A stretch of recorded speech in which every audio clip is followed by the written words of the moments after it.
I think we are live. Yes, yes. Ladies and gentlemen, welcome to the Volt TV Primetime Show. I'm your host, Nelson Mike Muriuki. Remember, today's broadcast is live streaming on 5 different platforms.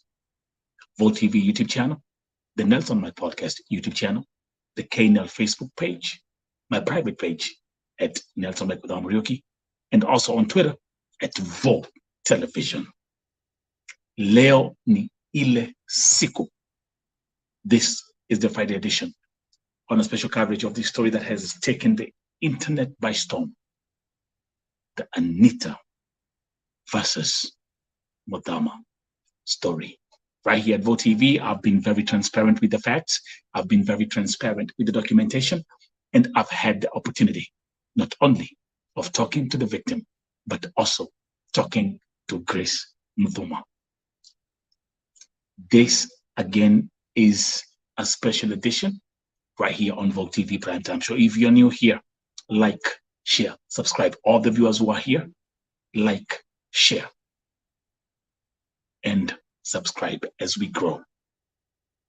One thing I want to say is I appreciate you. I appreciate you for your support. I appreciate you for where we are, and I appreciate you for where we are going with Vogue TV Network. Allow me to take this opportunity to say that effective from next week, I'm going to hire 3 people to work as Vogue TV Network moderators. Mungu ameendelea kubariki platform, Mungu ameendelea kunibariki, na Mungu ameendelea kubariki mambo mengi ambayo nafanya hapa. My goal is not to grow alone. My goal is for us to grow together. Fortunately, yesterday, again, another surprise. Ya kwamba my private Facebook page has been officially verified. Thank you very much for the 65,000 followers as we continue to grow. Those who are watching on my private page on Facebook, you can show support. You can just send a star. Wale ambao mko hapa, you can show support in different ways, which I'm going to elaborate as we move on. Nitachukua watu 3 kuanzia next week ambao nataka wakuwa wanafanya kazi hapa at Vogue TV Network. Again, remember, I've been praying and I've been saying here every single time, Vogue TV Network will have 200 employees by the end of the day. This is a legacy. This is a movement. And when you have a movement, my brother, my sister, you are unstoppable. You are unshakable. You are unbuggable. Or like we say, kweli hatupangwingwi. Thank you very much. Let me take this opportunity to welcome wale ambao wameingia hapa: Empress Lebanon, Daniel Karanja, Frida, Stella, Shiko, Joy, Wadhoivi. Twende kazi. The past 24 hours have been very, very intensive. Very intensive. Again, as we continue to join, as you continue to join this broadcast, Joyce Valeria, Sofika, all the way from Namibia, Sally, saying Neredoni, Massinjeri, Germany, herzlich willkommen. Ich sag's ja eins. Heute gibt's Neues und heute gibt's Überraschungen von beiden Seiten. That goes out to my German viewers. Sheiks, continue. Again, niseme in introduction ya kwamba kuanzia next week I will pick on 3 people to work here at Vogue TV Network. Wacha niwaambie, I don't even call it work. Hisi kazi. We are servants. I'm here as a servant leader. I've never prided myself as a boss, but I've always said, Mungu shuka, my God in heaven. The foundation of Vogue TV Network is God and the government in heaven. Na ndio sababu mnaona yale ambao tunaendelea kuwaletea hapa. All the kind of cases that I'm bringing here, all the kind of guests that we are having here. Mungu anazidi kutenda. Let me actually start by announcing the first breakthrough. Mose, Medekenodia. Wadhoivi, Lynette. Let me first of all announce the first breakthrough. Ndio mujue ya kwamba kuna Mungu mbinguni. I want to take this opportunity to make this announcement. On yesterday's broadcast, we had my sister Yvonne Mirimo. And if you remember, my sister Yvonne Mirimo gave us a story of a lady by the name Wamalwa. Kadesa Wamalwa.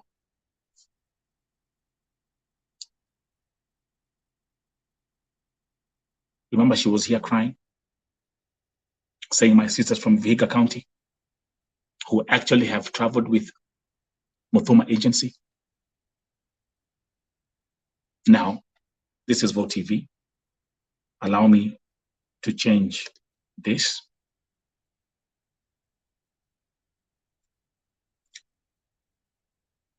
And let me show something else.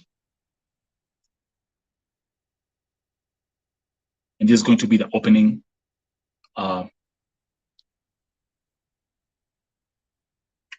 presentation right here on Vote TV. Primetime show. Kama nilivyosema, jana, if you remember, at the end of the show, Yvonne alikuwa hapa akilia, crying about her two sisters from Vihiga County. And she was saying, hawajapata justice. Hawajapata justice. Hawajapata justice. Lakini kwa sababu kuna Mungu mbinguni, let me tell you what happened. And by the way, thank you very much for those who tuned in on the morning show. When I had Grace MUTHUMA and her entire office was there, the employees, Paris, the mom, Jacinta, Najran. Asubuhi ya leo, when I woke up, I want to show you this one right now. Just give me a second. And I'm actually going to change.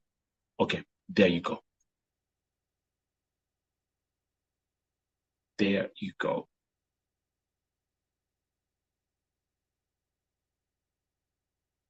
Perfect. Teresa.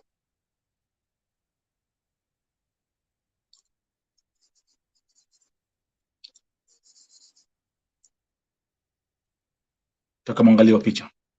This was the lady that Yvonne was talking about yesterday. Anita Kadesa Wamalwa. Let me change the look so that you can see properly. So I'm going to make this baby small. Come here.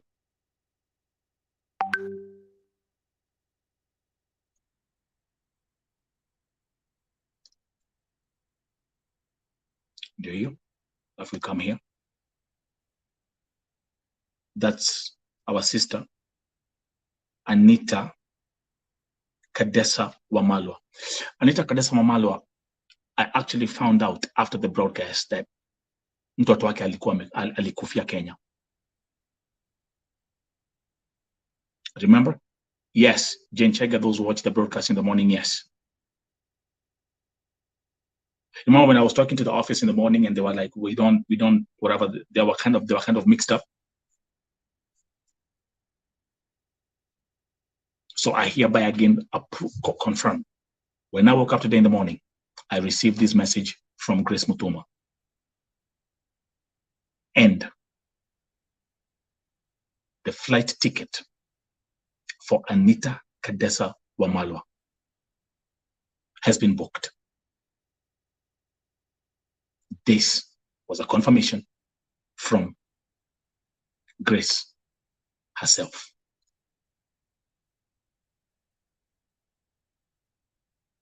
Thank you very much. Nancy saying justice for Anita. So I'm showing you this here. I have alinitumia copy a ticket. Niko na kila kitu. So Thank you very much. You know, they say if you rescue one soul, if you rescue one person, you rescue the whole nation. So me, I just hope huyu mama ataweza kumlaza mtoto wake ambaye ameaga dunia. This is what I received when I woke up today in the morning from Wangari MUTHUMA. The electronic receipt, as you can see right here, ndio hapo. It's here with Qatar Airways. Nakumbuka. Now, as we continue, I'm also waiting on a couple of guests. Ambao, they will be joining me here.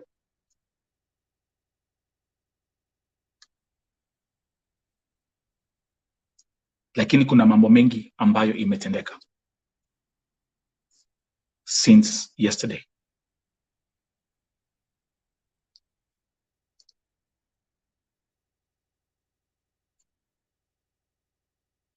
Especially today in the morning, after doing a whole interview with the office employees of MUTHUMA agency and Grace MUTHUMA herself.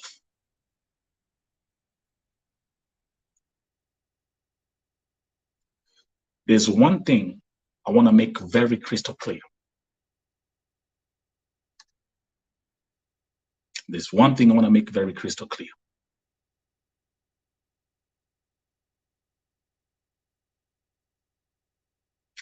Based on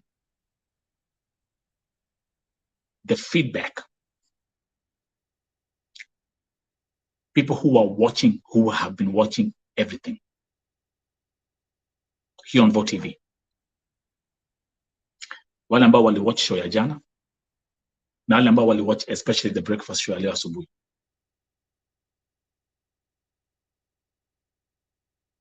And I've actually pushed this to the MUTHUMA International Agency to have a look at what the people are saying. And no one is buying what they said in the interview.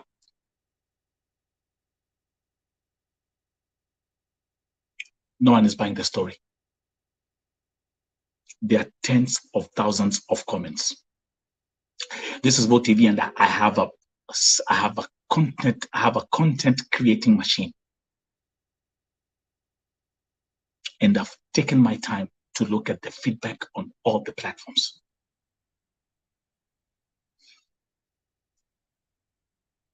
One thing specifically stood out.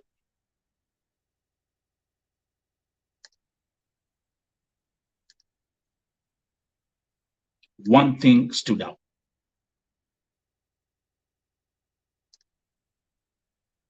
Let me bring this baby back.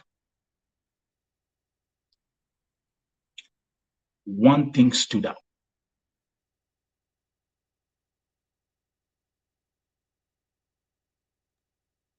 Niliuliza Evelyn Wambui,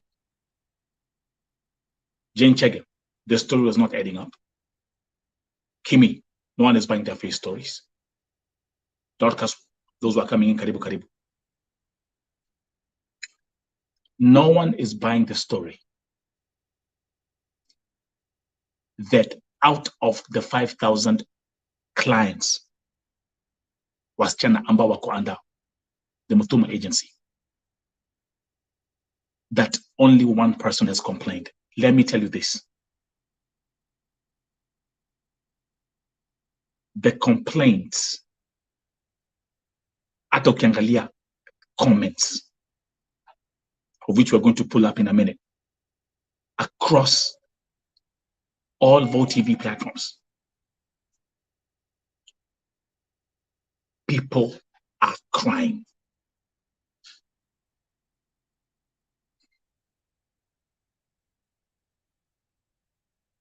And the people who are crying ni wasichana ambao wamesafiri na agency ya MUTHUMA.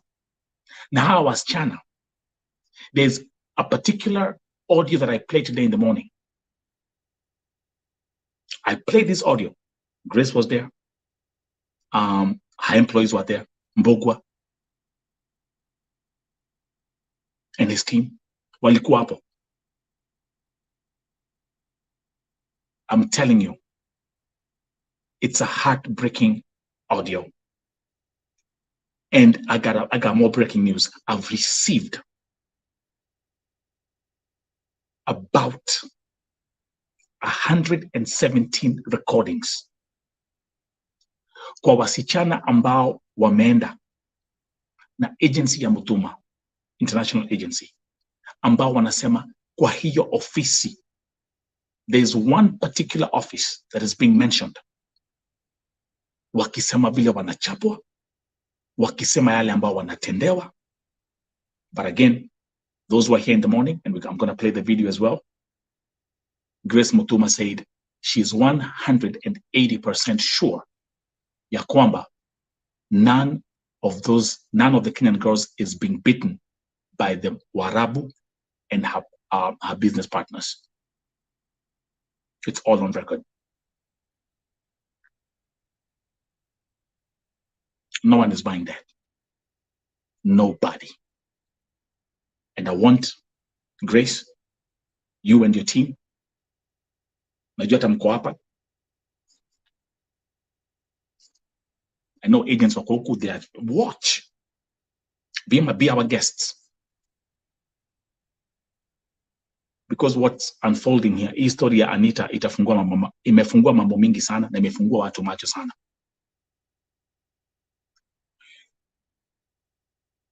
While I was talking to the HR, and I will play all these videos.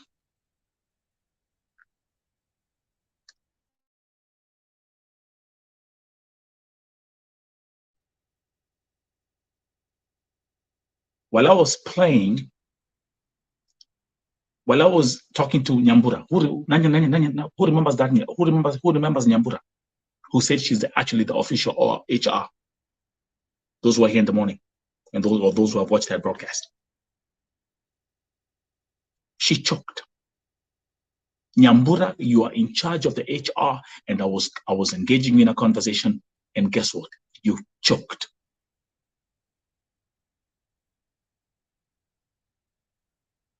You choked. I was talking to 6 people in a room who simply could not get their story straight.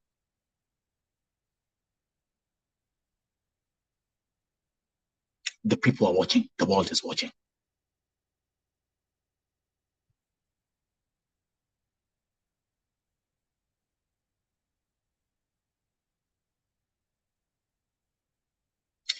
Let's do this.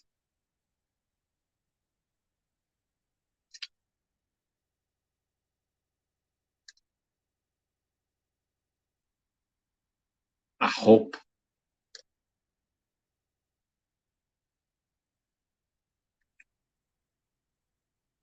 people are here. I'm telling you, people are following this case very, very, very keenly. And for me, I have a responsibility, and my responsibility is to record all the facts. But again, remember, Grace MUTHUMA has made it very crystal clear. She's going to court. She'll take Anita to court. And actually, like about an hour ago, she told me she is at the lawyer's office. And I said, that's actually pretty good. Go ahead. You can even actually bring the lawyers here if you want to. Grace MUTHUMA, your employees, you're all open. Niko hapa, niko live. Nimewatumia mpaka link muingie show ya leo. All I have to do is invite you in my studio and you speak, just like you spoke in the morning. Like in whatever transpired today in the morning has really been an eye opener on a lot of things.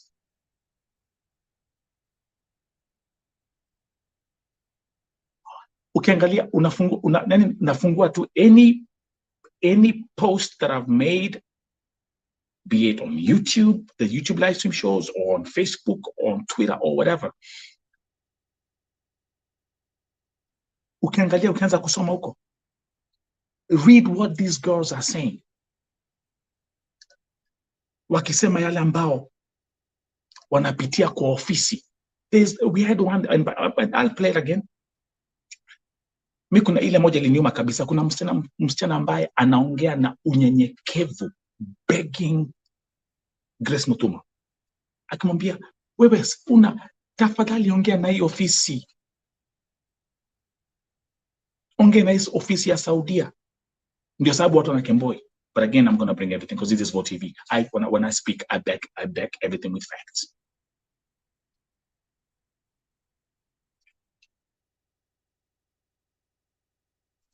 Na tunagojea Anita, because she will speak. Let's listen to this audio. I'm telling you, I have over 117 recordings that have been, those are audio recordings that I've just, if I look at the comments, if I look at the message, hata kuna messages ambazo hata sijamaliza kusoma. This is a it will be a full-time job. That's what nimeanza kusema kwamba I'm going to hire, effective next week, I'm going to hire 3 people here on VOTV network to be moderators. Come here. Come here as we continue to grow. Na nyinyi, there are so many ways of how you can support VOTV network.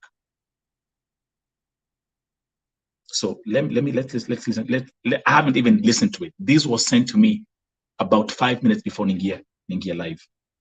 Let me see.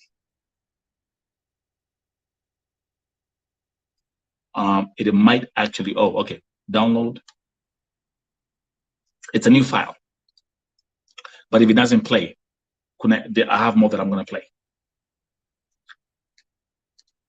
So let's stop that one first. This is a very huge file, by the way. Almost, I think I'm if I'm not wrong, maybe for 25 or 30 minutes. Okay. Something else that people have questioned is, today in the morning, nilipokuwa naongea na ofisi na employees wa MUTHUMA. At the end, remember there was that thing where they showed us the door, alafu akasema Nelson, DCI wamekuja. And then we had to finish then they walked out. I want to say this to Grace Muthuma, your employees,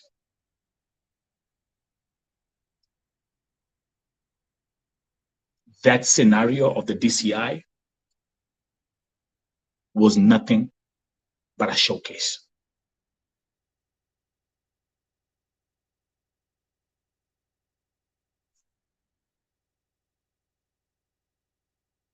That was a showcase. It was a show.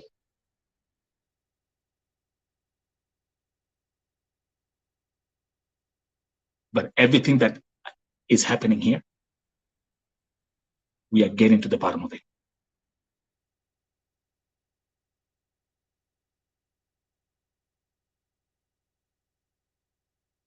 We continue.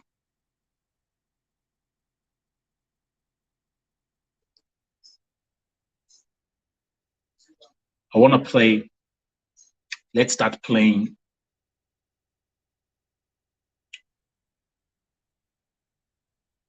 Let's start playing, or let me start doing these presentations here,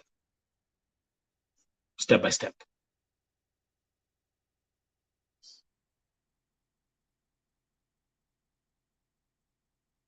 Give me 1 second.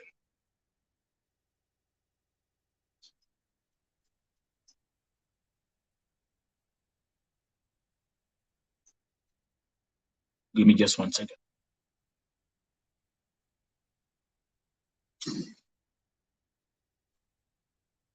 Okay, perfect.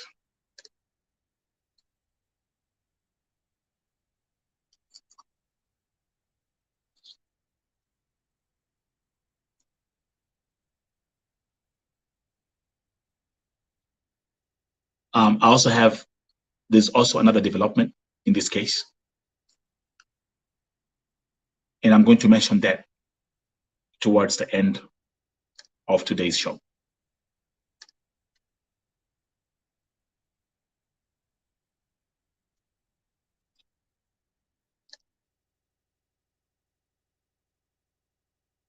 So I'll come here.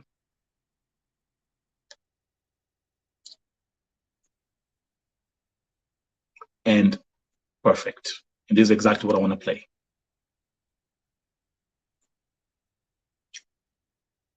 Hii mambo ya ofisi. The punishment the girls are going through in the office.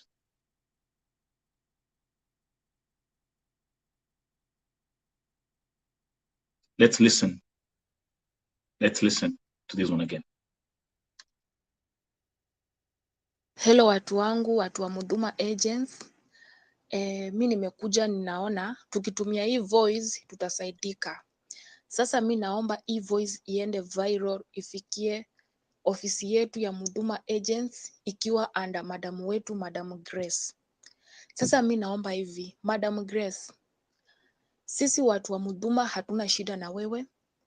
Mlituandaa vizuri sana, mkatufanyia process vizuri sana, tukafika huku. Kwanza nashukuru Madam Ann, Madam Mary na Madam Anita na Madam wengine wale wote wenye mlituletea wakatusaidia kwa uandalizi wetu wa kukuja Saudi Arabia. Hatuna shida na nyinyi kabisa. Madam Grace, shida iko huku. Shida iko huku kwa hiyo ofisi mlituleta. Hii ofisi ya Al-Mudahita. Ofisi imeharibika madam. Ofisi inafanyia wasichana mambo yenye hayaeleweki. Ofisi inapitishia wasichana kwa hali ngumu mpaka wasichana wengi wamekemboi. Wasichana wengi wako nje kwa ajili ya mambo ofisi inafanyia wasichana. Madamu, mimi nakuomba tu ongea na ofisi, ongea nao mabosi ulituleta ndani, ongea na mabosi wako watusaidie kama wamama na wadada wenye ulituleta Saudi Arabia. Tunakuomba madamu, hatuna shida na wewe. Hata ukiulizia watu wote watakuambia hakuna mtu yuko na shida na ofisi ya MUTHUMA agents. Mimi nakuomba, ofisi yako inakatwa wasichana mshahara kiholela. Ofisi yako mama akicheka anasimamishwa kwa ukuta the whole day, anakatwa mshahara. Ofisi yako imefika mahali msichana akiteswa kwa nyumba akirudishwa inamkata mshahara. Mpaka wamefika mahali juu wanajua wamekaa na wasichana mwaka mzima, washapata profit yenye walikuwa wanatafuta kwa wasichana, wameanza kurudisha wasichana Kenya. Msichana akikuja akikomplaini nyumba ni mbaya, nyumba hawamtreat vizuri, wanachukua msichana wanampeleka Shifa. Huko mahali kunaitwa Shifa, msichana anaenda kukaa huko na anafanywa process, anarudishwa Kenya. Yani wamefaidika na wasichana, wanaanza kurudisha wasichana. Kumbuka mtu akitoka Kenya alikuwa na mipango zake, alijua ndaenda Saudi Arabia, ndafanya hiki, ndafanya kile. Sasa mtu hajafanya mipango zake venye alikuwa amepanga, lakini ofisi nayo inafanya nini? Inamrudisha Kenya. Na ukiangalia makosa inafanya mtu anarudishwa Kenya, si makosa hata ya kurudisha mtu Kenya. Na kuomba madam, na kuomba kwa unyenyekevu wako, na kuomba madam utusaidie, tuangalilie ofisi yetu. Kuna mwenzetu anaitwa Anita, amepigwa. Mwenzetu amepigwa, mtu alikuja anatembea, mtu alikuwa ako na afya, sasa mwenzetu anatumia pampers. Hatuwezi jua mwenzetu alipigwa wapi, hatuwezi jua mwenzetu amefanyiwa nini, lakini mwenzetu sasa hivi anatumia pampers. Kitu ambacho kinatupea uchungu, kitu ambacho kinafanya hatuna amani kwa roho zetu, kitu ambacho imefanya wengine wetu tunaanza kujilaumu kukuja Saudi Arabia. Madam, nakuomba tu Madam Grace, MUTHUMA agents, please, tusaidieni. Nyinyi ndo mlituleta, tunashukuru kwa kazi yenu kutuleta. Maana kutuleta kwenu huku kumetusaidia, lakini ofisi yetu ya Al-Mudahita, ofisi inafanyia wasichana mambo magani haya? Tusaidieni, tusaidieni kama ofisi, please, mkipenda mtusaidie. Ni uchungu sana, mtu amekuja na afya yake harudi Kenya kama hajiwezi. Tunaomba tumtusaidie. Hatuna ubaya na nyinyi mlituandaa vizuri sana, lakini watu mlituleta ndani hawa watu hawaeleweki. Madam, kitu kingine, ongea na supervisor wa Kenya, at least wasaidie Wakenya wenzao kama venye Waganda wanasimama na Waganda wenzao. Mtu akikosa akirudi ofisi, supervisor Mkenya ndio wa kwanza kuchochea mwenzake akate mshahara, kuchochea mwenzake arudishwe Kenya, na yeye mwenyewe yuko kazi. Na kuomba tu mama, tusaidie, msituache hivyo, tusaidie, please, tusaidieni, tunaomba tu. Hello watu wangu, watu wa MUTHUMA agents. Mimi Are you hearing the way she's talking? It's like she's begging, she's crying. Tusaidie. There's one, because again, everything, now it's time for analysis. I'm telling you, after the interview today in the morning was very, very fruitful. And the interview that I did today in the morning, because remember, I had, on one hand, I had 5-6 people in one room. Those are the Grace MUTHUMA employees, Bogwa, Tabitha, all those, Nyambura, all those people that were in there. And also I had Grace MUTHUMA, who came also on camera while she was on the road. Now, I want to play this footage. This is the one that has really, this has made people so angry. And I want MUTHUMA, you and your team to take notes. And we will discuss this on camera, off camera.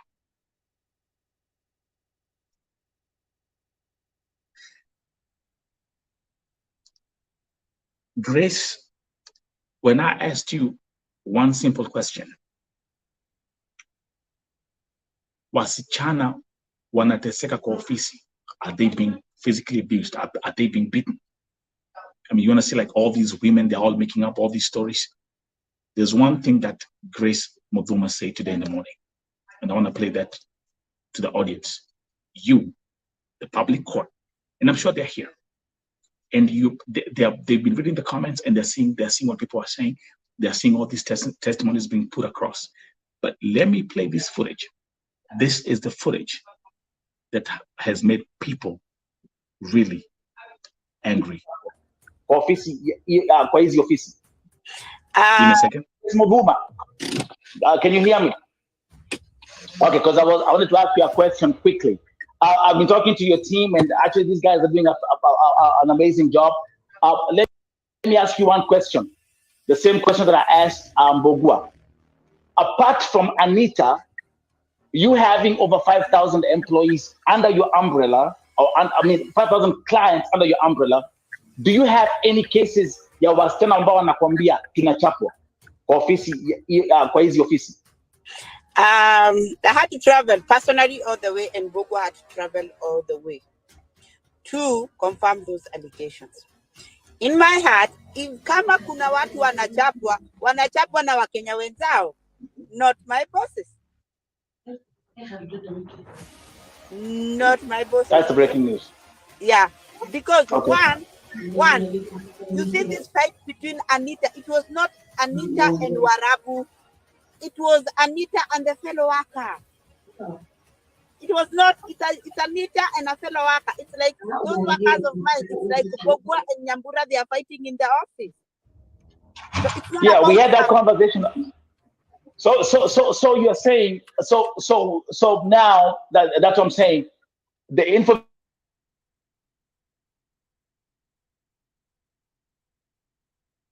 of messages, hawa tena akisema ya kwamba wanachapwa kwa ofisi na Warabu, but you're saying it's not Warabu, it's the Kenyan supervisors in those offices. This is on camera. Say, because I believe there isn't. I believe there's no beatings. People are looking for sympathy. People are looking for sympathy, and people are looking for likes. People are looking for numbers in the Facebook and everything else to create this. But if there is anybody who is doing those beatings, it's among themselves. Not because my workers, not because of my partners and the Arabs. Ask this guy who is sitting next to you. He is the one who traveled last. Everybody in my office has a visa. Everybody. All the workers have visas. If there is any problem, there's somebody who hops on the flight. So there is no. So we can hereby conclude by saying, I mean, based on these, just sticking on this subject here, we can say conclusively, MUTHUMA Agency or MUTHUMA International Agency has said not one single Kenyan in those offices is physically abused. 180%. Okay, now what I'm gonna do is, now let's have a look at the viewers. The viewers are watching this thing, who are running this thing. This is the 180%.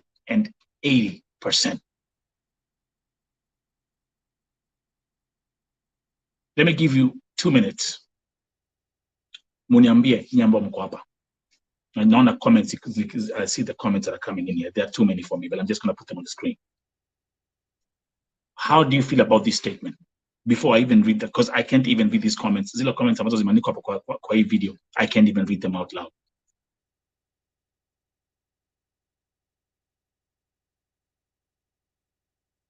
I can't read these comments out loud. Belida. Esther.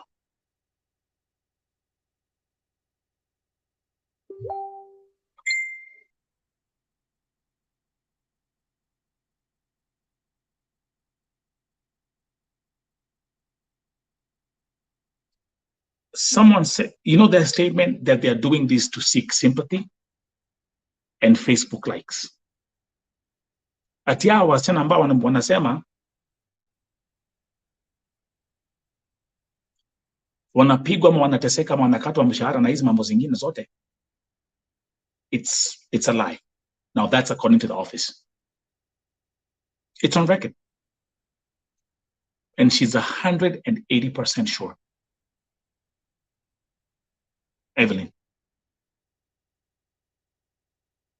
Angalia hiyo comment ya Metri. Mimi penye niko nalala kwa choo na siwezi rudi kwa ofisi juu nitakatwa salary ama nipigwe the same office. Are all these people lying?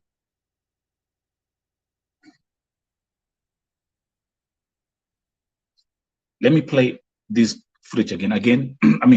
Let me play this footage again. Welcome to Vote TV Primetime Show. I'm your host, Nelson Mike Midamoriuki. Like this broadcast, share this broadcast. Let's have a confirmation. If you're new here, subscribe to the channel. Remember, this broadcast right here is live streaming on 5 other platforms concurrently. No one is buying the story. Masinjari.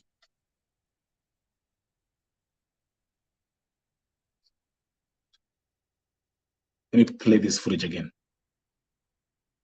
And by the way, all this interview was in the morning. What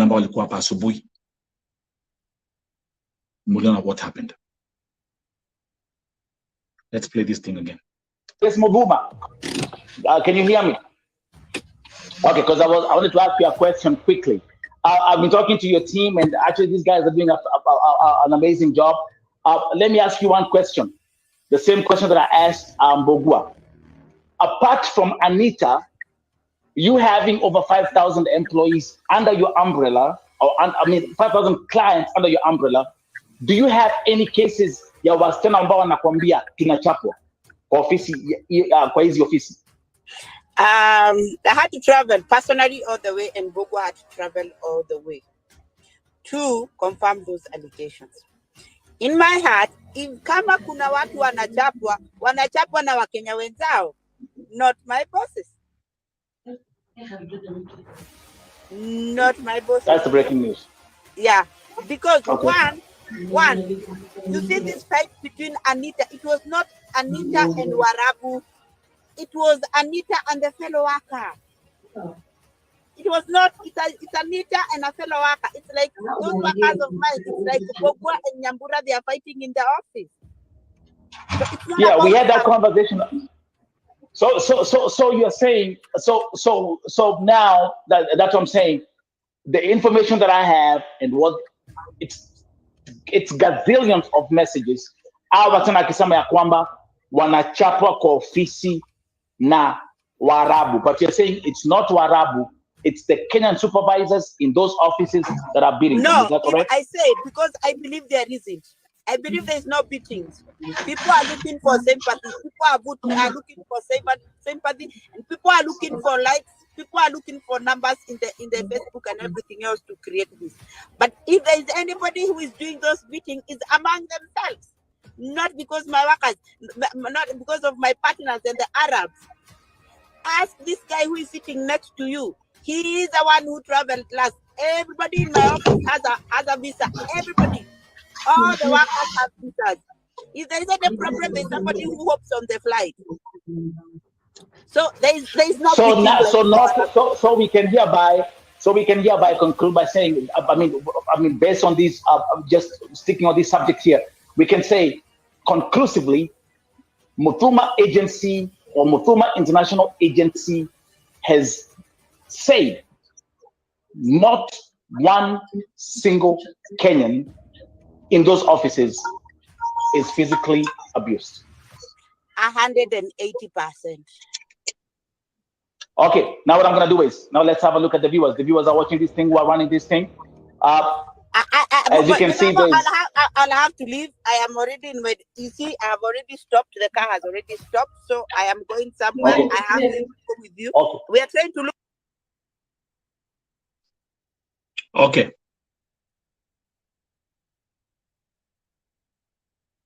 Okay. Yeah, I can, the comments ambazo zinakuja hapa, I'm putting them on the screen and they're coming here in hundreds.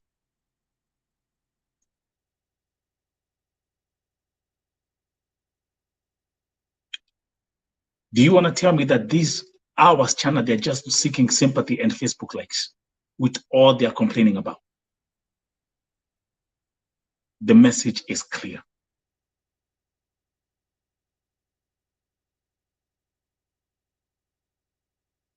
The message is clear. Which brings me to the next footage. Let's spend some time. This is the HR of MUTHUMA International Agency.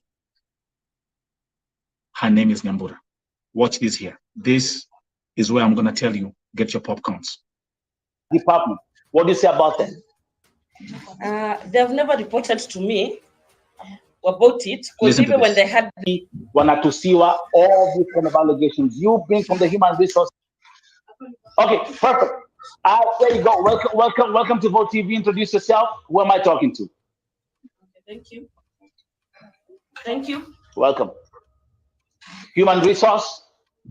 Yeah. Okay. Watch this. Have you received? Can you right here talk to the public again? That's what we are focusing on. There have been dozens of allegations about women that have traveled with their agency being beaten down. Wanapigia simu, hamwaski, wanatusiwa, all these kind of allegations. You bring from the human resource department. What do you say about that? They have never reported to me about it, because even when they had they said they have been beaten, I said one of them to come and tell me I've been beaten. No one came. We have Anita on video. Should I play the video? Have you watched the video?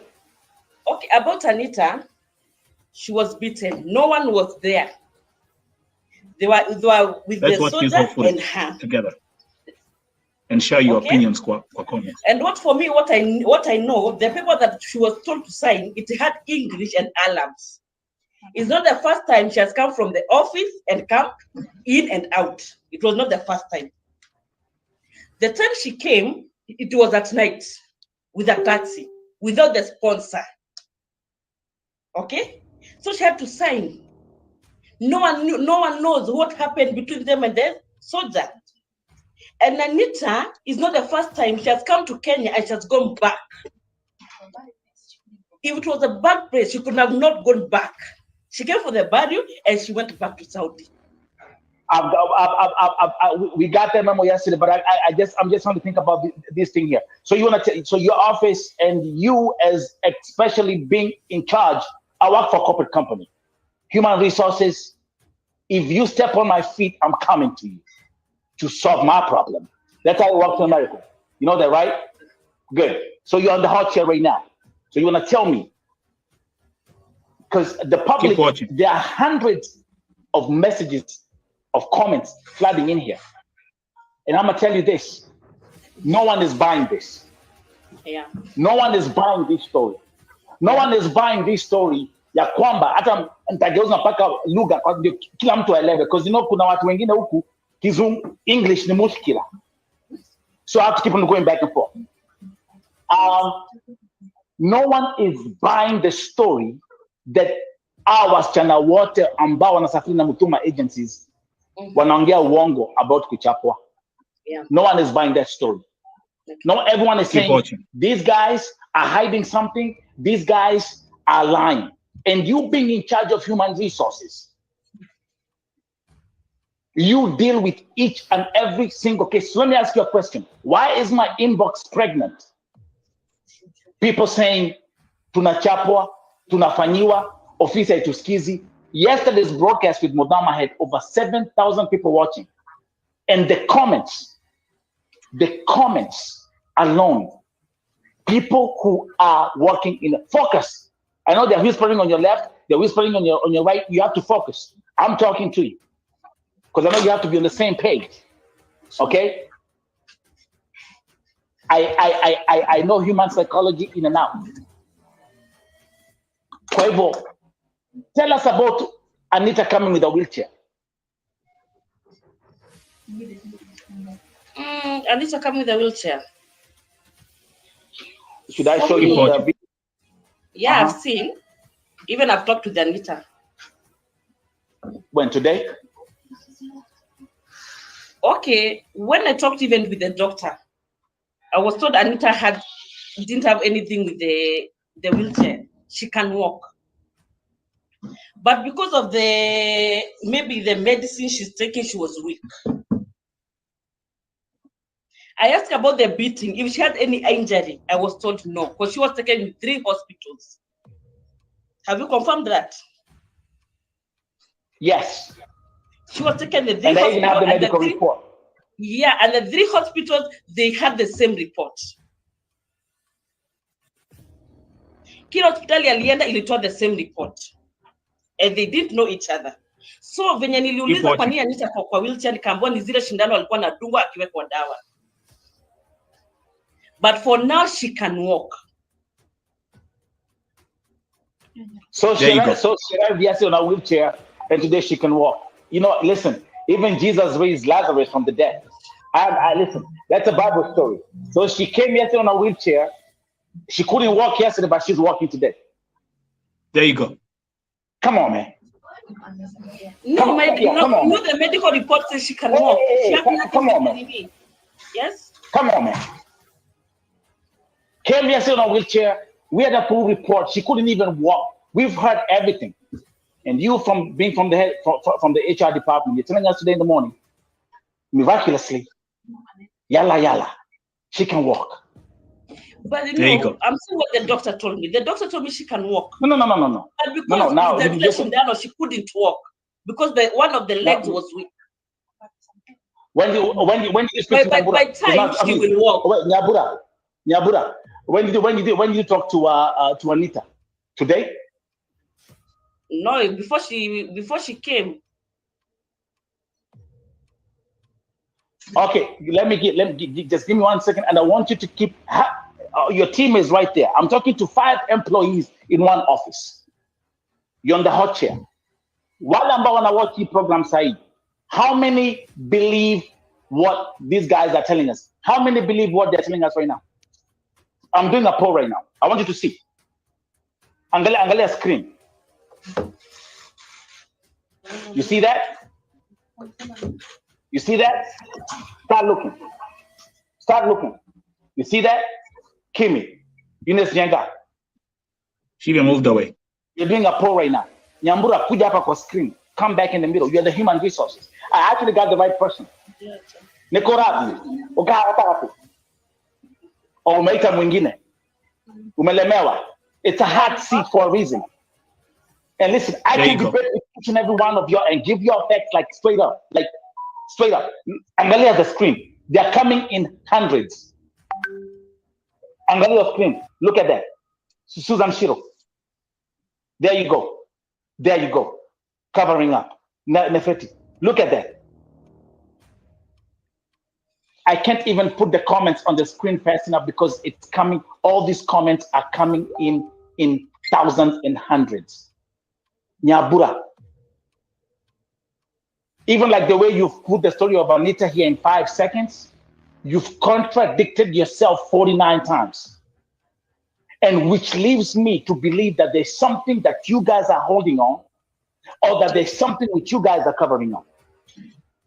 Our goal is to fix the mess. I'm here to fix the mess. I'm the messenger.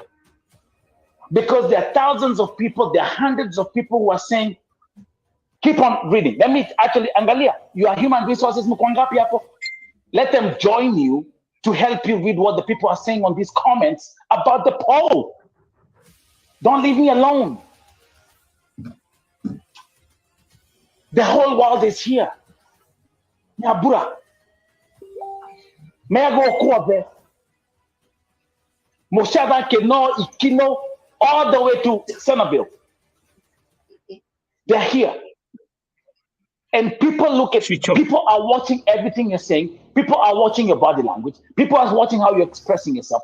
People are hearing the whispering on the back end because it's 5 people. It's you, it's MUTHUMA Agency, and that's on Norioki and Vote TV on camera. Let's get this act together. It's about human lives. So Koibo was turning up 5,000 under your company, not one single msichana ambaye ameshai complain mambo za kuchapwa. You have saved 0. You have saved none.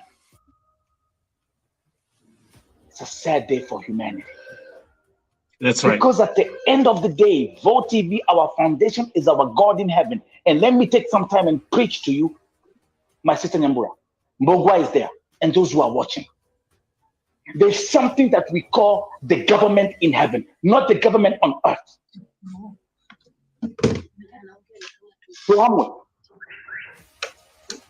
And when we gather here, we cry out to our government in heaven to show us the truth.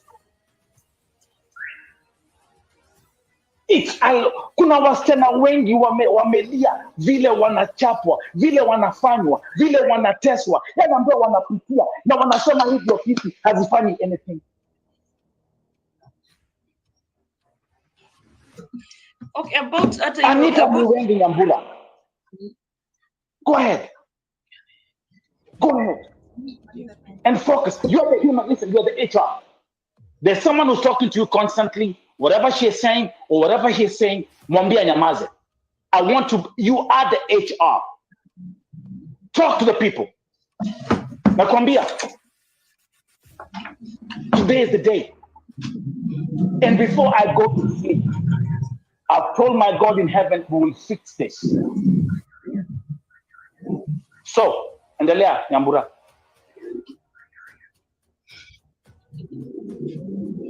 She choked. There you go. You ain't got nothing to say.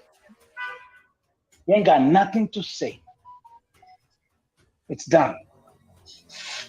It's over. I would like to say something. No, I would like to say something. The way you're... She choked. She choked. She choked.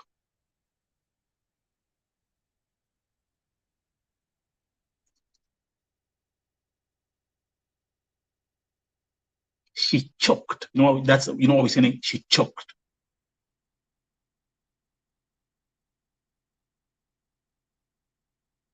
Nyinyi mmejiona nyinyi wenyewe. Wala alikuwa hapa asubuhi muliona hiyo interview vile iliendelea. In the comments here.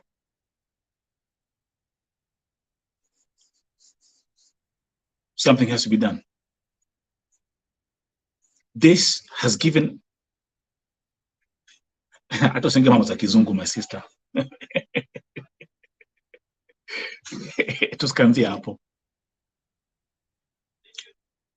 That was the most. That interview in the morning,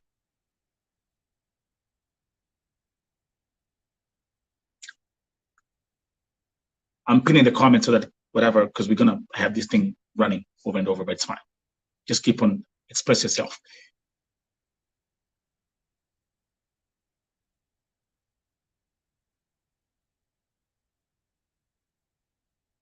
This office has completely refused to accept ya kwamba hawa wasichana wanapigwa. Wanasema ni Wakenya wenzao. Hakuna pali wana blame Mwarabu. That's number two. Let's run the analysis, right?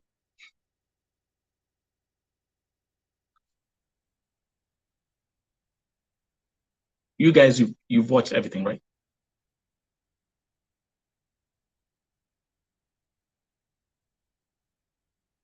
You've watched it. And that's why I even had to say, I say this is a sad day for humanity.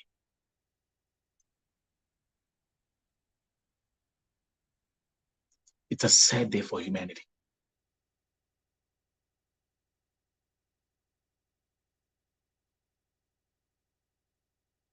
Hizi comments ziko huku mnazisoma. Mnaziona. These are cries coming from people who are facing oppression, point blank, period.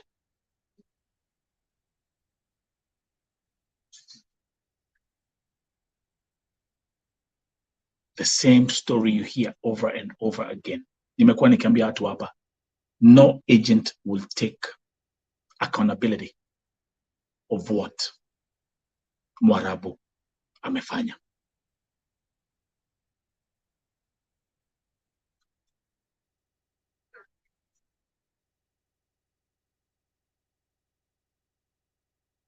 Now, in fact, everyone that you see that I'm running this show here, everyone is invited. Like I say, like about an hour ago or something, an hour, 2 hours ago, I take Grace. I was like, Grace, come at 9. Be here with the team. And then she told me I'm at the lawyer's office. I said, perfect. Bring the whole gang.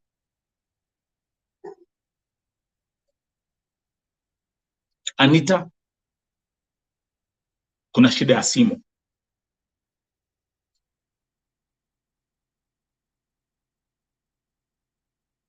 Najua hapa kwa hii, this story is everywhere. And the way I've been able to document it. I'm gonna give MUTHUMA and her team credit is for coming here and talking. I'm gonna give you credit for that.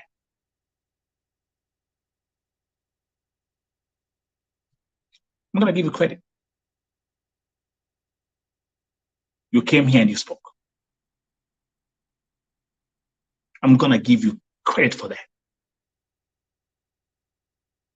But you have failed in telling us the truth. Give me a second. Hello? Yeah, uni nani? Okay, sema Lilian.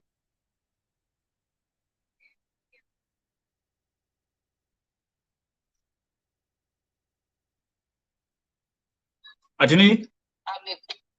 Kuna kazini yangu ako Saudi, nilikuwa nataka umsaidie atoke huko. Nini naendelea? Lilian? Alikuwa ane mgonjwa, amekuwa deportation for 4 months, lakini hakuna usaidizi. Na tukiongea na agent anakataa yeye afanyangi nini, harudishangi wasichana. Okay. Kenya. Okay, basi goja kidogo Lilian, kwa sababu niko na show yangu sahi. Ni inbox all the information, alafu nikimaliza tutaangalia maneno. Sawa. Yeah, guys, welcome to my life. Mgonjwa, deportation, officer shuguliki, Nelson Saidia. This is my life.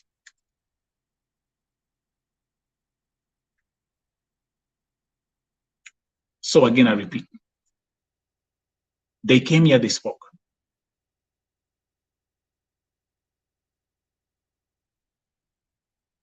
Lakini the fact that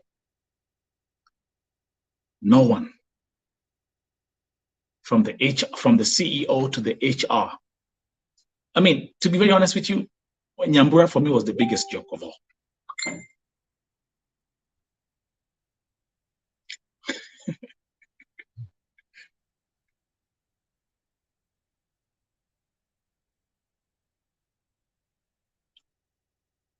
I'm gonna tell you that.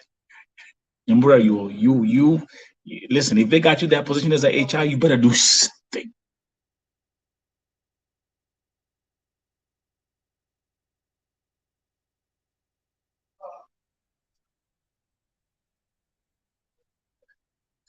You just step up your game, man. If they call, if you are the HR at that office, imagine. And Grace has a very akona agency kubwa. Listen, she told us this, she has 5,000 clients under her management.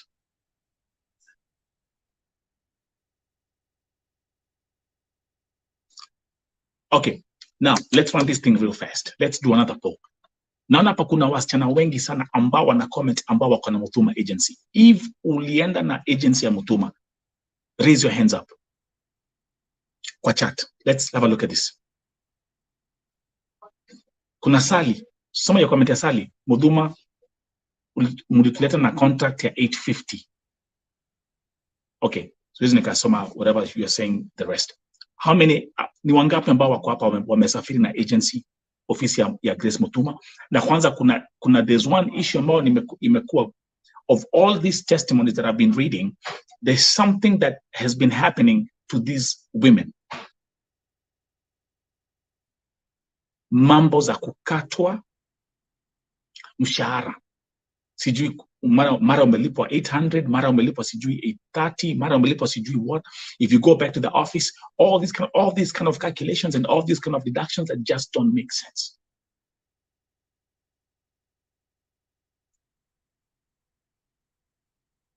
I faced 6 people in an office and they choked.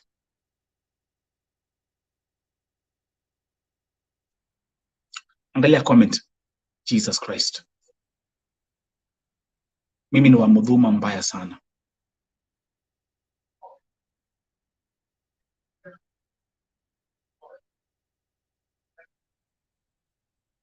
I'm telling you, now I'm sparing. Go listen. Come here. Go on the YouTube channel. Watch those videos. Just read the comments. Go on my Facebook page. Uko sasa niko kuna mambo.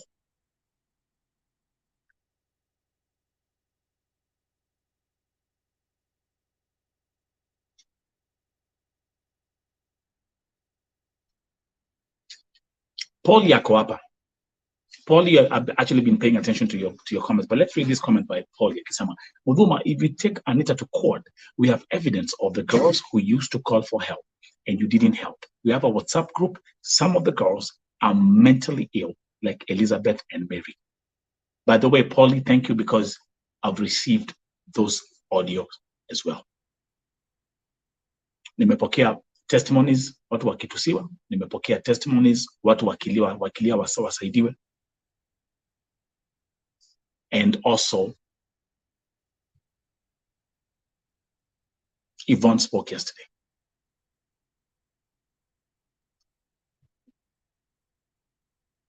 Let me rephrase this. Vile tu niliwauliza.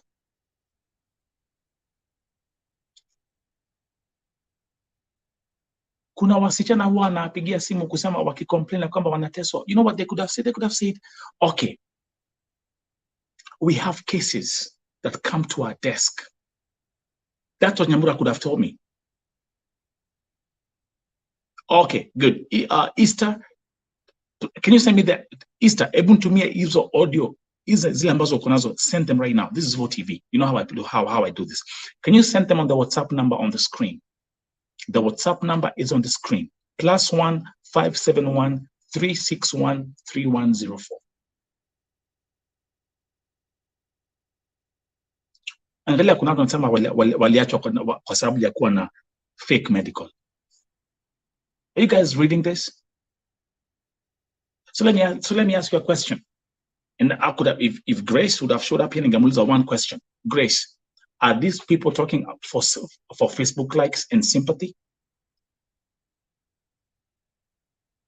Wasichana wote ambao wanaongea hapa, wasichana wote ambao wanalia hapa, wasichana wote ambao wamekuwa wakilia mpaka kwa comments, are they all crying for Facebook likes and sympathy? Was Anita crying for Facebook likes and sympathy? Was Anita, huyu mwingine ambaye mtoto wake amekufa, was she crying for? I mean, there are thousands, I can count hundreds. Go and, tuko live hapa.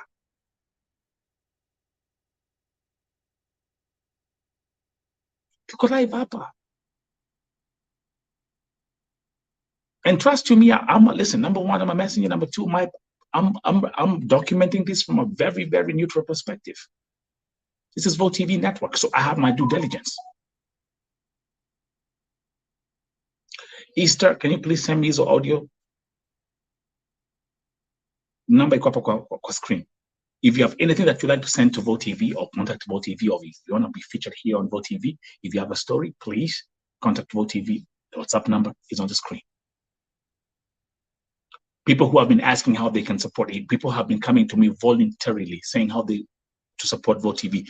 Like now, on the YouTube live streams, the super chat is activated. You can support VoTV using the super chat.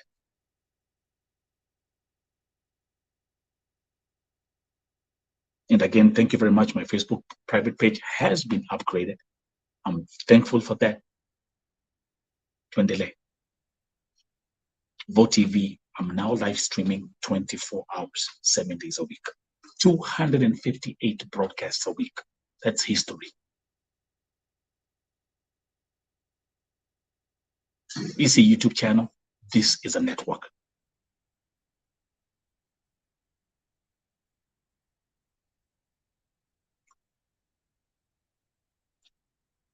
Come on, mungesema, okay, you know what, kunako, that's all that I was waiting for.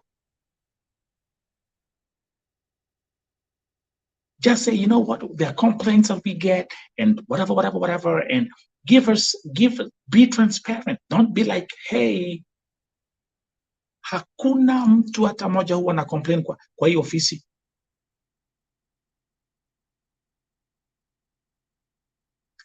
Polly, angalia kwa screen. Look at the screen. Look at the screen, Polly, my sister. It's saying, you see, read there, contact VoTV, WhatsApp number is +1 571 361 3104.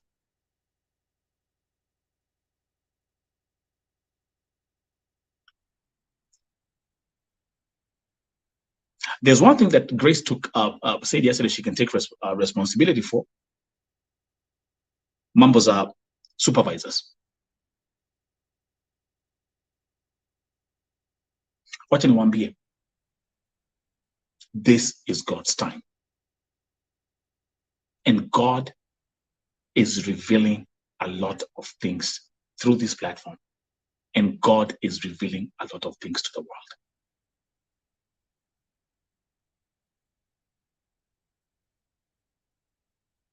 And niwaambia hivi, everything that I document, everything is backed up with a testimony, with a piece of evidence.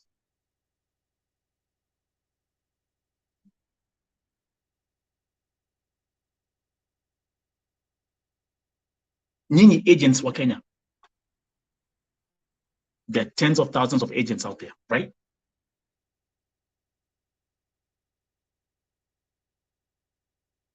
I've said none of you can face Nelson Mike Mithamo Muriuki. Mwanawawa boy.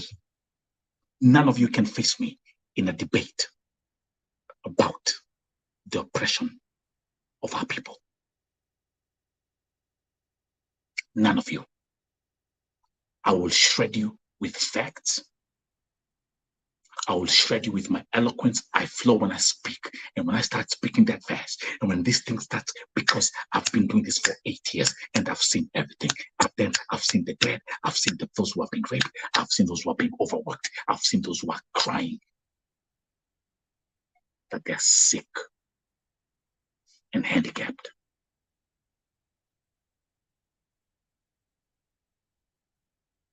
I've seen it all.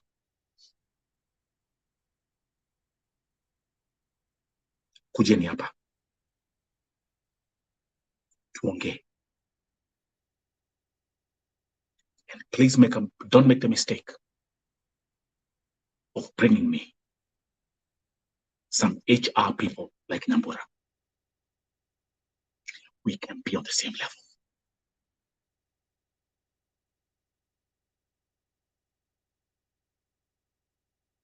Hapa nikisema Mungu shuka, Mungu shuka. We've done everything on this platform. We pray. We've had fasting. Hapa kwa Vote TV. Ukweli ama si ukweli?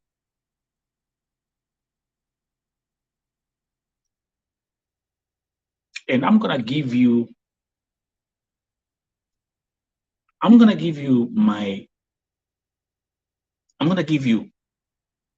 my free legal advice. I'm gonna give you my free legal advice.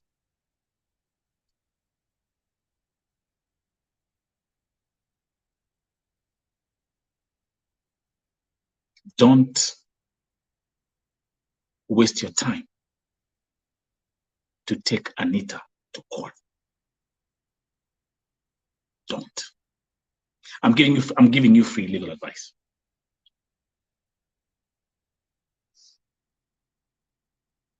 Don't waste your time. Don't. I'm telling you this. This is free legal advice. Don't waste your time. You know why?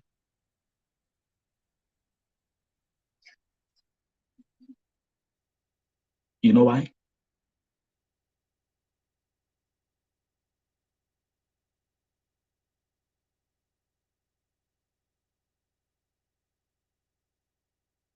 Mtaenda kuingia kwa hizo ofisi kwenda kupiga Anita with lawyers and all these high ranking connection that you have.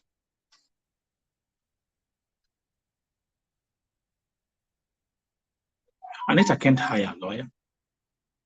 Hata ajui lawyer ni nini. Angalia pale ametoka. Si ndio? Angalia pale ametoka, si ndio? Lakini usifikirie. Ama usifikirie. Because Anita saini Sijarudi ameingia Kenya akiwa na wheelchair. Hana pesa. Si ndio? I'm giving you free legal advice. The army that is behind Anita is invisible. And trust you me, hamtawezana.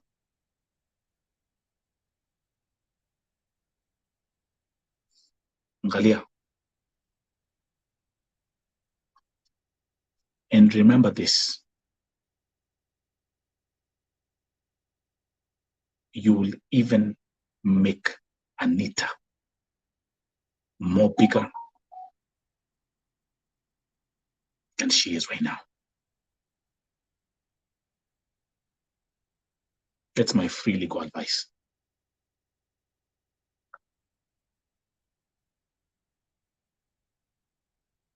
That's my free legal advice. Mumejionea. Your office has seen You guys have seen, all of you have seen. Go on Vote TV YouTube channels. Go on all the platforms. Look at all the content. Look at the comments. Read what people are saying. Read what people are saying right now. I'm giving you. Mtajua ya kwamba Anita amesimamiwa na serikali ya mbinguni. I'm telling you that. That's free legal. That's pro bono service. If you're thinking of taking Anita to court, you will be surprised. Na Grace, hata nitakuandikia nikwambie. Nikupigia nikwambie Grace. Kia kutemata. Uiri ati gotora Anita igotine. Kia kutemata.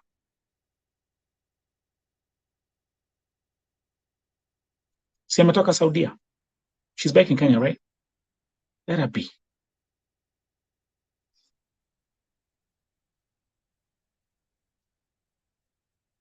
Let her be.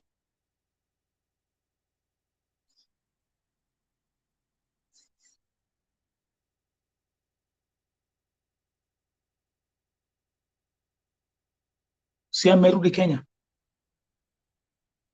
Let her be.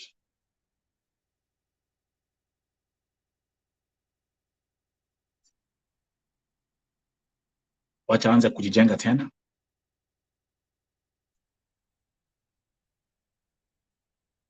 There are so many things that people can do, or there are so many things that we can do here to uplift Anita.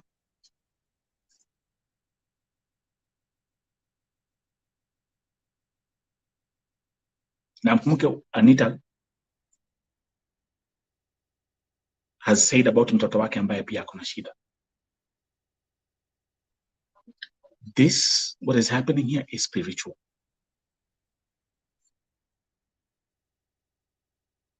And you won't fight it with lawyers or taking her to court.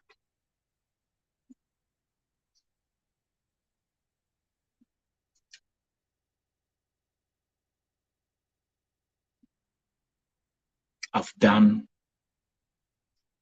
my due diligence on this case. Nimekuja hapa.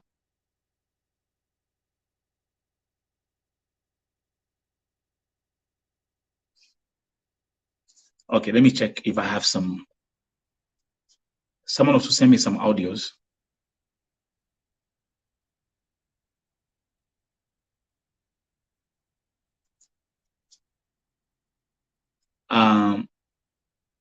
Okay.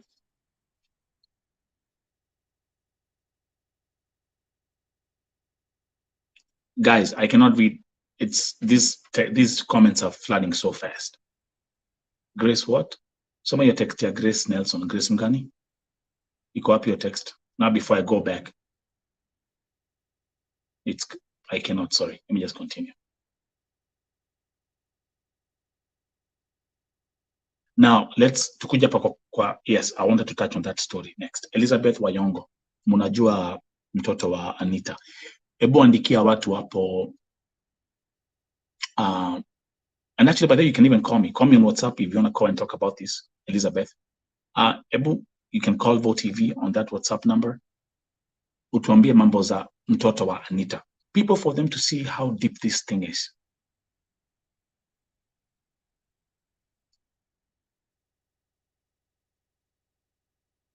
Okay, by the time I go back there, it's not gonna. Nancy amesema nini hapa? Let me see if I can grab it, because these comments are coming here in hundreds. Nancy.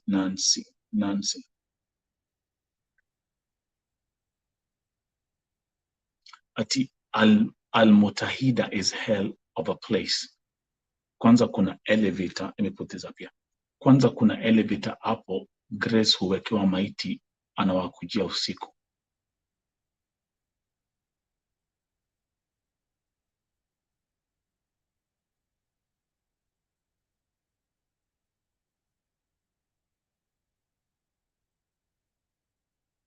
What?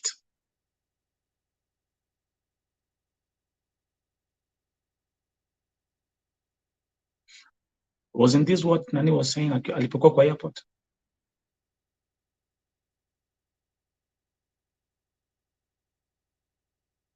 Now comes the question, how do you prove this in a court of law?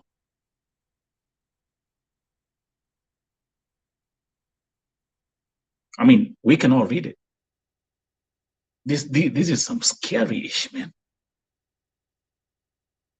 But how do you prove this in a court of law? How do you prove this in a court of law? It's like the same thing we have here in America. And that's why, like, everything we say, this is an allegation. And it remains an allegation until it's proven by facts. See where I'm coming from? You have to operate from that level. But nikisoma comment ya Nancy, for example, bila ameandika, it reminds me, and I'm gonna go back and I'll play the video ya Anita alipofika kwa airport. The same thing.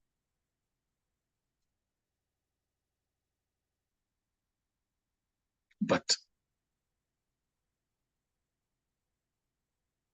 do we have any videos? Do you have any pictures?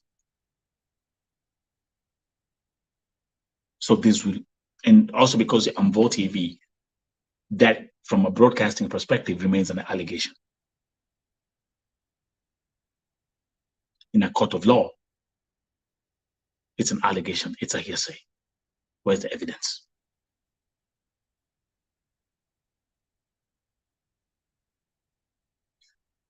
Now, do you see what's going on here? Now, Nancy is saying they don't allow us to go near those elevators. It's only the supervisors who are allowed. Something they kept on saying was vile watu wanakufia huko. And Anita was saying mambo za kama kuna wazazi kama kuna watoto wenyu ambao hawapatikani. We all watched that video. But Vo TV, when it gets here, it's an allegation until we have evidence. That's how the law plays out.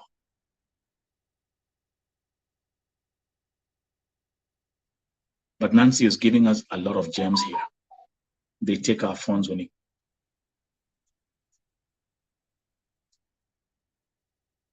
Okay.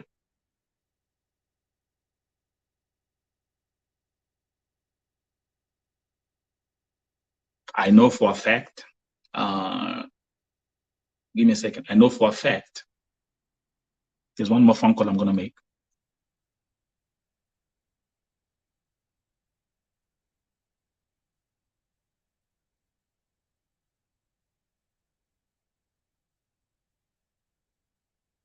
Okay. Now,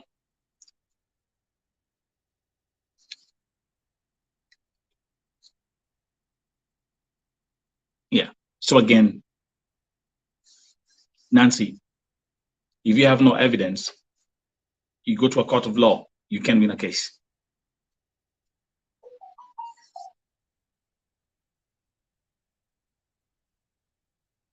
You can't win the case.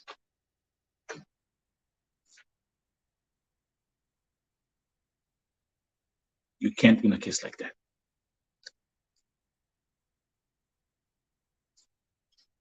Lazima ukue na evidence. Get me pictures.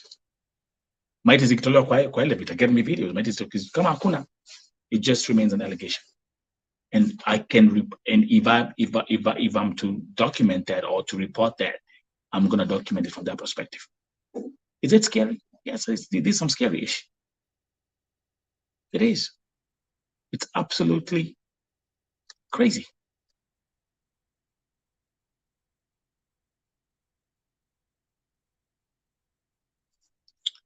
Yeah, that's exactly what I wanted to say. Angalia your comment here, Elizabeth Wayongo. Anita has a lot of problems. The oldest son was in the ICU when Anita was in the hospital. Mtoto wa Anita ni mlemavu. That has also been communicated to me.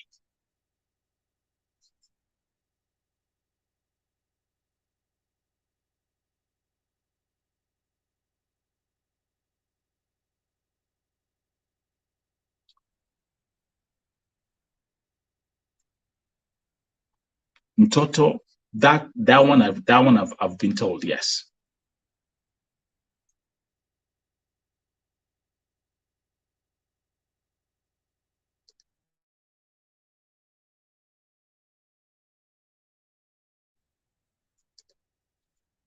Mtoto wa mtoto wa Anita ni mlemavu.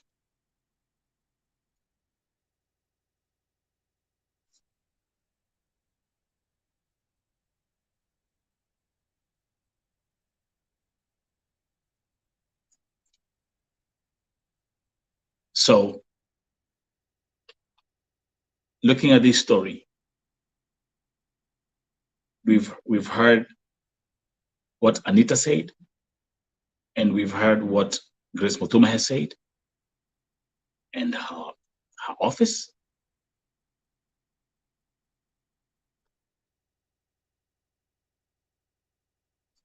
We have what the public court now believe.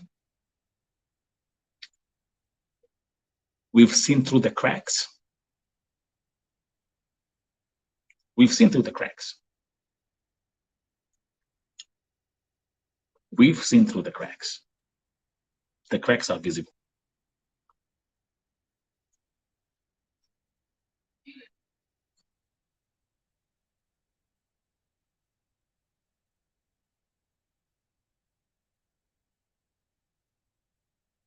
So,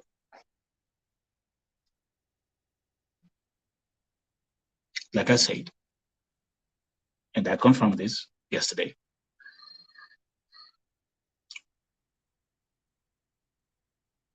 Grace MUTHUMA said here yesterday, and it was public, and I have everything documented. She's going to court. And by the way, Grace MUTHUMA, you and your office and your folks, I had sent you the link to join the broadcast tonight. And I'm sure that one or more, or 2 or 3 or 4 people from your company are watching this broadcast. Lakini nilikuwa nimewambia hata nyinyi mkuja hapa. Those who are here in the morning, remember it was a public invitation. We did the morning segment, and I said also come at 9 p.m. If there is anything, Grace MUTHUMA, your office would like to send to me to put out in public, I'm here. Vote TV is here. No one has covered this story the way I've done it. Kama kuna agents ingine huko ambayo iko tayari kukuja hapa kuongea. And actually, I would like to invite wale agencies ambao walikuwa pale Jivanji Gardens, wale ambao walikuwa nasema the main reason wasichana wanakufia Saudia ni kwa sababu ya umalaya na mambo za abortions. I would like to invite you here.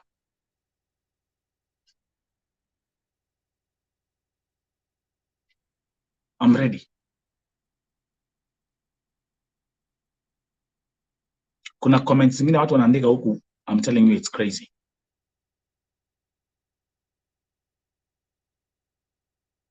But I'm ready.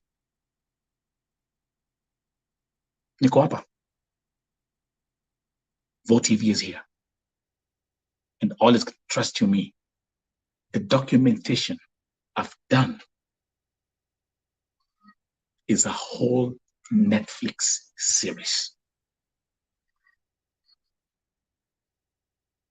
And remember, and I'm telling you this in God's name, no one can articulate the oppression of our Kenyan sisters, especially in Saudi Arabia. Nobody can articulate their pain and their suffering eloquently like the son of Muriuki.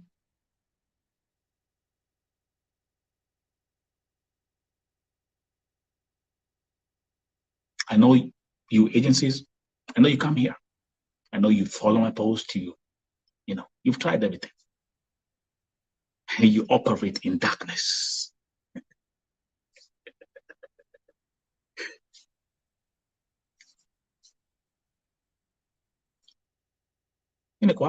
I'm here every day, every single day. I have public profiles. I have public verified profiles every day. One thing I've said, and I believe, see, a calling is not meant to be comfortable. What I do is serving humanity. What I do is a calling. This is my calling. And my calling is not meant to be comfortable. Kama ningetaka kuwa na a nice life, kama ningetaka set a nice life, kama ningetaka kuwa comfortable, 7 years ago ningeza kamati ya mandazi, kamati ya dengu, kamati ya githeri, kamati ya kutingisha matako. I could have launched that. That would have been the name of my platform. But no, this is for the voices of the oppressed. There is nothing comfortable about oppression. So I have a responsibility. I have a responsibility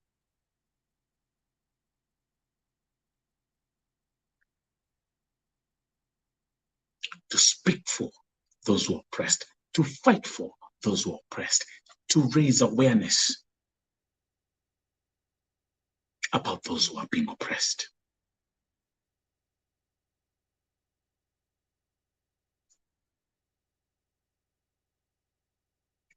Am I clear? Vo TV. This is my David moment. This is my Moses moment. Na nimesema hizi shida zote zitaisha. Wanyonge wamelia kutosha. Who am I speaking to? Who am I speaking to?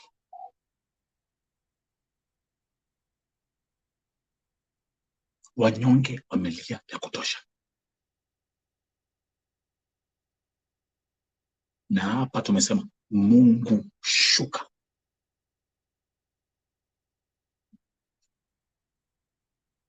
Mungu shuka. Mungu shuka.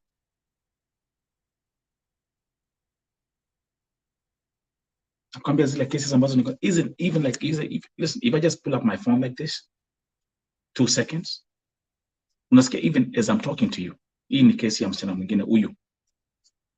This just came in right now. Right now. I posted her story.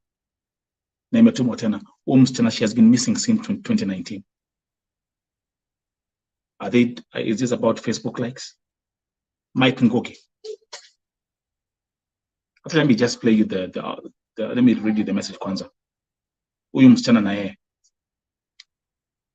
I mean, I can show you on my Facebook page because I can pull it up right here. And I'm just showing you like really haraka tukiendaga.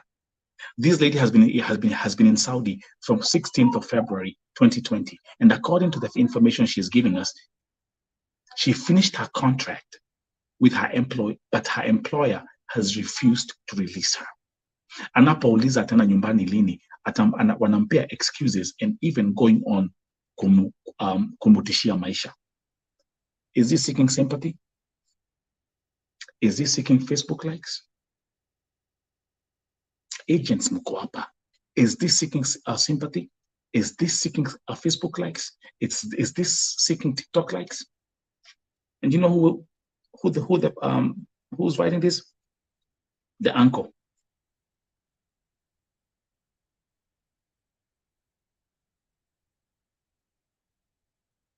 Huu ni mwingine nimeambiwa tu saa hii before niingie. Huu ni mwingine yuko hapa. Amekufia Lebanon. Hata sijatangaza hii. Huu amekufia Lebanon. Hizi ni za haraka hapa. I'm just showing you. Do you see that? Do you even understand what every message that I pull up is someone who's just crying for help?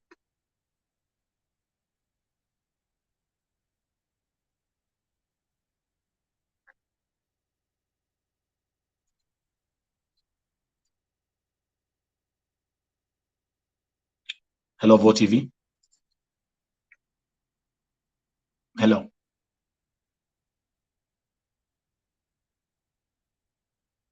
Okay. Can you keep? Yeah, nani huyu?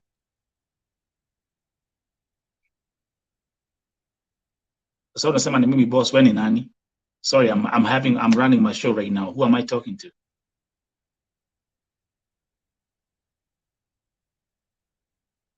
Juma. Juma mgani?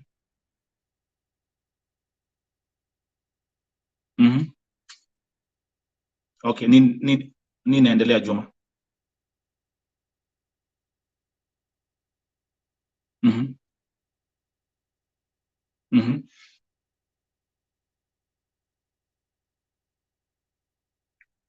Mota Kitale, okay.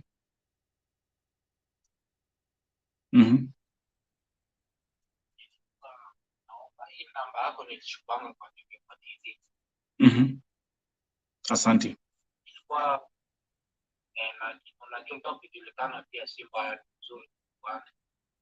Okay, nini naendelea Juma?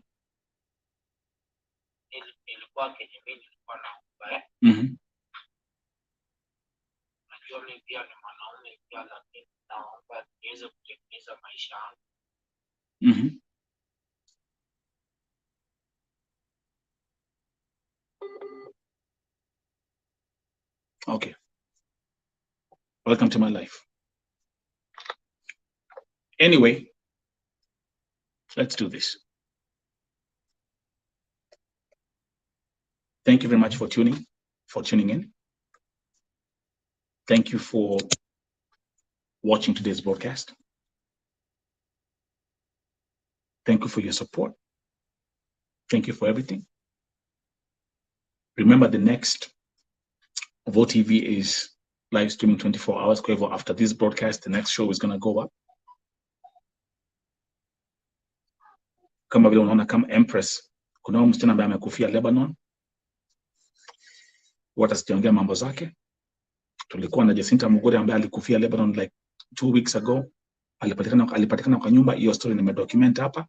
Maiti yake imefika Kenya this week. Thanks God.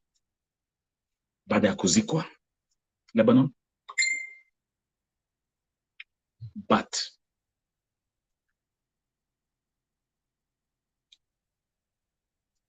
this has been another eye-opening occasion for everyone who has been following this story. And as we finish off,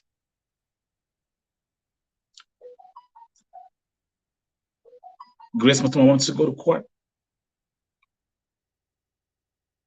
Go to court.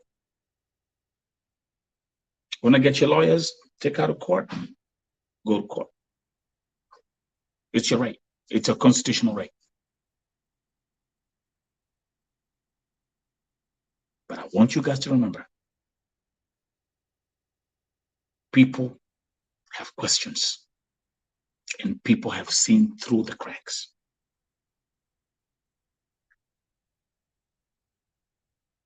And don't make the biggest mistake of assuming ya kwamba Anita, kwa sababu ni mnyonge, kwa sababu ni maskini,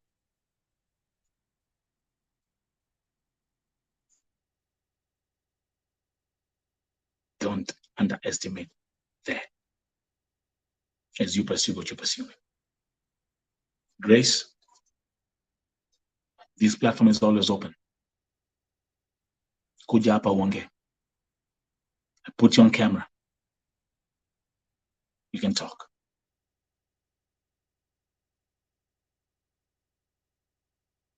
I'm sending this challenge to each and every agency in Kenya ambayo inasafirisha wasichana Saudi Arabia. We will fix this mess in God's name.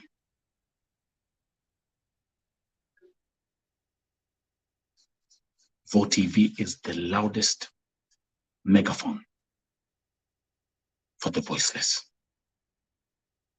for the sick, for the orphans, for the widows, for the single mothers.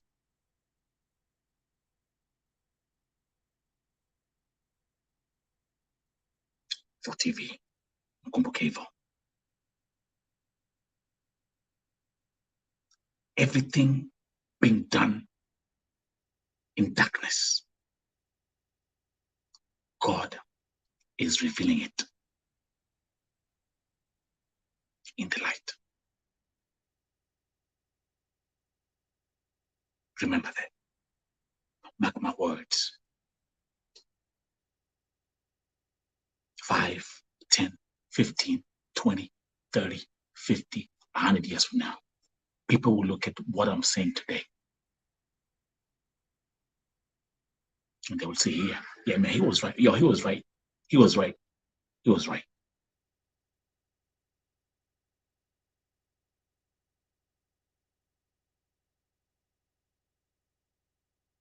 He was right. To all the Anitas in Saudi Arabia,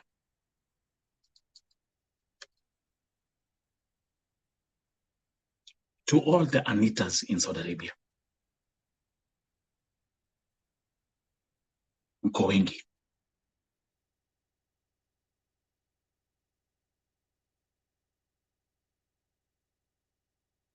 Walk with God.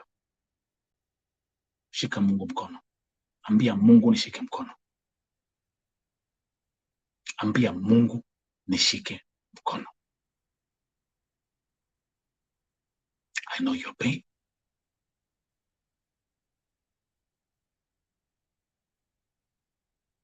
I know your suffering.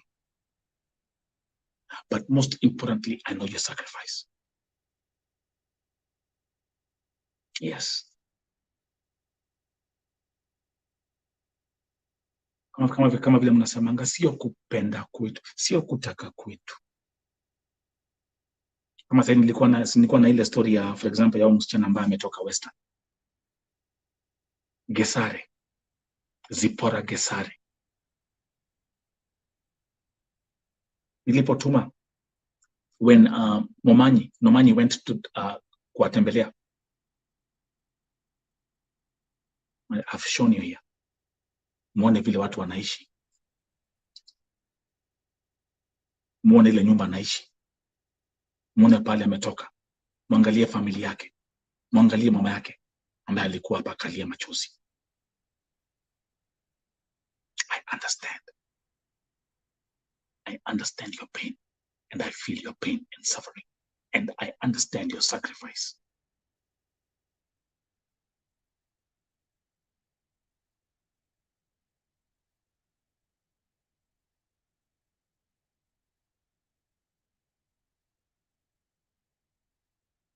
To all the Anitas in Saudi Arabia,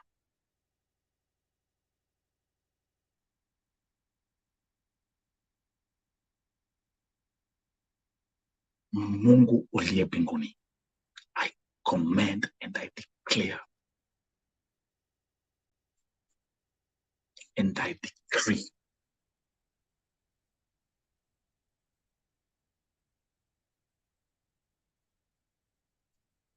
God walk with each and every Anita in Saudi.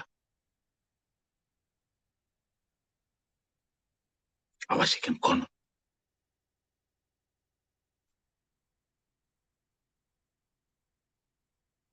Awalinde. Sio kupenda kwenyu. Sio kutaka kwenyu. sio kutaka kwenyu.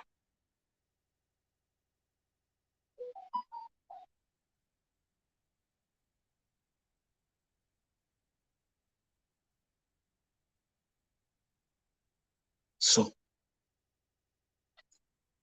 have a good night wherever you are. I appreciate you.